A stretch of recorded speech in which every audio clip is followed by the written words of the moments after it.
Jungle.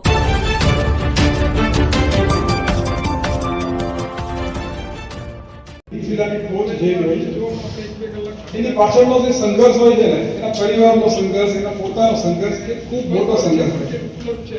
અને આપણે ઘણીવાર મેં જોયું છે કે નાના વિસ્તારમાંથી કે નાના તાલુકામાંથી લોકો આવતા હોય તો ઘણીવાર એ પોતાના માટે એક ઊંડો ધારણા બાંધી લેતા હોય છે કે હું આ સુધી કેવી રીતે પહોંચી શકું, હું યુપીએસસી માટે કેવી રીતે કરી શકું, હું જીપીએસસી માટે કેવી રીતે તૈયાર કરી શકું.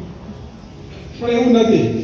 આપણે રિઝલ્ટ જોઈએ છે યુપીએસસી કે જીપીએસસીના, ગુજરાતના અને ભારતના ખૂબ નાના નાના ગામડાઓમાંથી, ખૂબ નાના તાલુકા, તમારી અને મારી જેમ જે સરકારી શાળાઓમાં ભણેલા છે એની પાસે કાંઈ રિસોર્સિસ નથી, આર્થિક ઉપાર્જન કંઈ નથી, એવા લોકો ખૂબ સારી જગ્યાએ જીપીએસસી અને યુપીએસસી વર્ગનો બીજો કોઈ વિકલ્પ નથી. જીવનમાં કોઈ પણ સ્થાન પામવા માટે કે કોઈ પણ પ્રકારની સફળતા મેળવવા માટે સૌથી વધારેમાં વધારે અગત્યનું હોય તો હાર્ડવર્ક અને કન્સિસ્ટન્સી.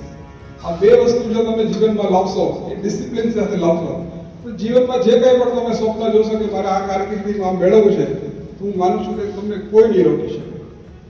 ઘણીવાર આપણને એવું થાય કે આપણે કોઈ ક્લાસમાં જતા હોય અને આપણને એમ થાય કે ભાઈ રિઝલ્ટ આવે જ્યારે જીપીએસસી કે યુપીએસસી કે કોઈ પણ કોમ્પિટિટિવ પરીક્ષા, ત્યારે આપણી સાથેનો કોઈ મિત્ર હોય બરાબર, એ એમાં પાસ થઈ જાય અને આપણને એમ થાય આપણે એમાં આની કરતાં તો મારામાં ઘણી કાર્યક્ષમતાઓ હતી, મને ઘણી ઝડપથી સમજી શકતો હતો, તેમ છતાં હું કેવી રીતે રહી ગયો.